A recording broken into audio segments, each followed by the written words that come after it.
Hello friends, and welcome back to my channel. So in another edition of Flower It Up Friday, I wanted something quick and easy. My MO, quick and easy. We have been eating Christmas candy and cookies and everything since Christmas, and I was just tired of it. We have more of it, but I think we are pretty much Christmas candied out. So I wanted to do something really quick and easy for a sweet treat this week. So today I am putting together an easy fruit crisp. Now I have all my ingredients. Here's my brown sugar. Now you can use any kind of fruit you like. Now I have some peaches, you can use pears. I have some apple pie filling, and this is some blueberry pie filling that I canned myself back in 2019 that I need to get used up.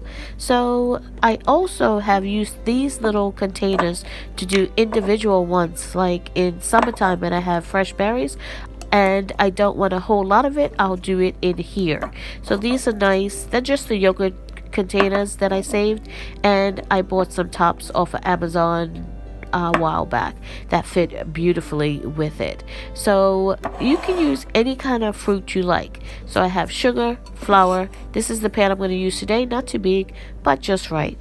So as far as the fruit, now depending on what kind of fruit you use will depend on how I treat it. Now this one's in juice, so what I would do is I would actually make a sort of like a syrup to go with it, just to sweeten up the fruit a bit. But this one's in heavy syrup, so I don't need to add any more sugar to that base layer. These ones also have sugar in them, and they have spices. Now the other ones I would have to add spices, but these ones not necessarily. So depending on what I use for the crisp will depend on how I treat the filling and how I treat the top. So I think today I'm probably gonna go with the apple, but as I said, you can use any ones you want. I've used fresh fruits from the garden in the summertime and done like a smaller individual one, but it all depends on what you have, what you want to use, and what you can do. So this is very easy to do with whatever you have on hand. So into my mixing bowl goes oats. I am using a cup of oats. And you can use old-fashioned rolled oats, you can use quick oats, whatever you have. Either will work. And I do a cup of all-purpose flour. Now you can use equal parts. That's the beauty of this recipe. It is very forgiving. So you can adjust it to your needs. Now I should have adjusted it because I was making a smaller batch, and I didn't. I will put the full recipe in the description box below. And you just need equal parts flour, oats, and then I adjust my sugars depending on what kind of fruit I am using. And then whatever spices, easy peasy, just like I like it.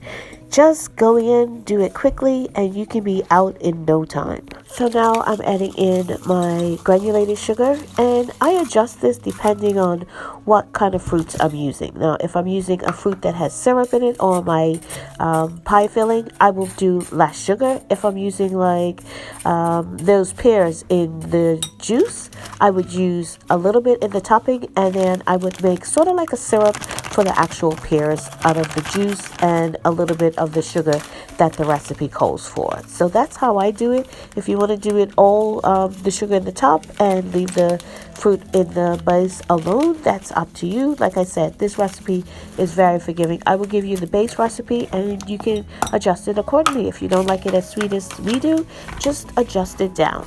But basically, equal parts flour and oats, and the rest is adjustable to whatever your liking is. So in goes my spices. Now the recipe called for just cinnamon. Now you know me, I am always adjusting everything. Just cinnamon, no, I'm adding in a lot more spices than the recipe calls for. I use the recipes mostly as a guideline, and then I add what I like or what my family likes here and there. So this one, like I keep saying, it's very forgiving. So as long as you like that spice in your dessert, go ahead, add it. I usually do this in a 9 by 13 dish, but today I picked the 8-inch square. I don't know why, but yeah, that's what I'm doing it in. So my topping should have been a little less than what I mixed up, but I'm just going to go with it. So I put in, I'm using apple here, and this is the apple pie filling. So it already has a thickener in it. I'm just adding a few more seasonings into it. It already has cinnamon and stuff, but I'm just adding a few more in there. And I have the juice of a syrup that I had in my fridge that I'm trying to clean out my fridge, and I just added a little bit of juice, apple juice, that I also had in my fridge, and I got the remnants of what was in the jar out, and I'm just adding a bit more liquid to the base here, just mixing it in. And if you don't have that, that's fine, but I had it, so I wanted to use it up. So just put it in the base and just mixing it around. And after that, just put the topping on. And it's that simple.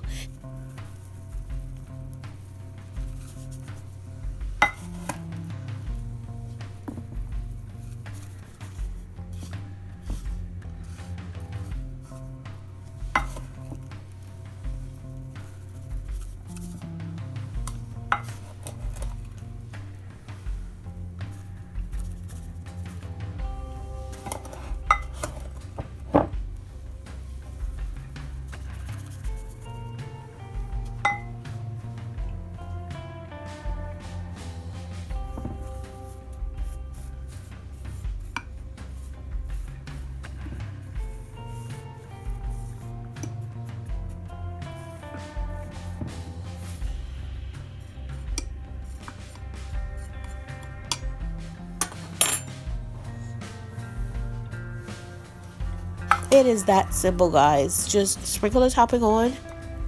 And I did the last bit a little bit different. Now, usually I just sprinkle my topping on and smooth it out. And then you get about, depending on how much topping you use, 4 to 6 tablespoons of melted butter. Now, normally I just drizzle it on over the top.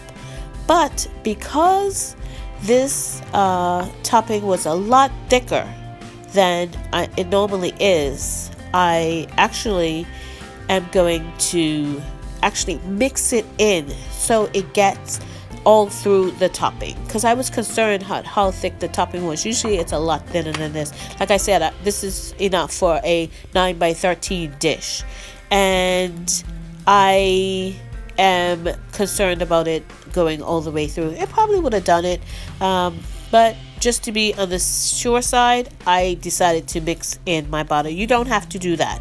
Just put it on and then just leave it. So yeah, this is my overactive brain thinking what ifs.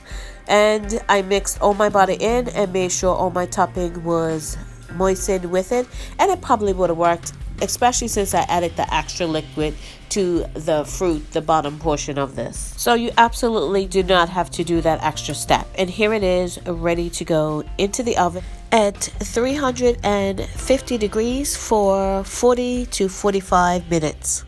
Now I did 350 because my oven runs hot, and I did it for 40 minutes. And here it is out of the oven, all bubbly and golden. And I'm gonna let it rest and sit for a little bit to cool. And here it is. I'm serving it in a dish. Now you can do anything you want. You can eat it just like this. But if you have some vanilla ice cream or some caramel swirl ice cream, or if you have some Cool Whip, which is what I found in my freezer, and that was leftover from Thanksgiving that someone brought over as part of their dessert, and it was in my freezer, so I decided to use it up on top of this. So I did mine with a dollop of Cool Whip, but you can just leave it plain. Ice cream works really good on top of this. And as I said, you can use any kind of fruit you like. And there goes the Cool Whip.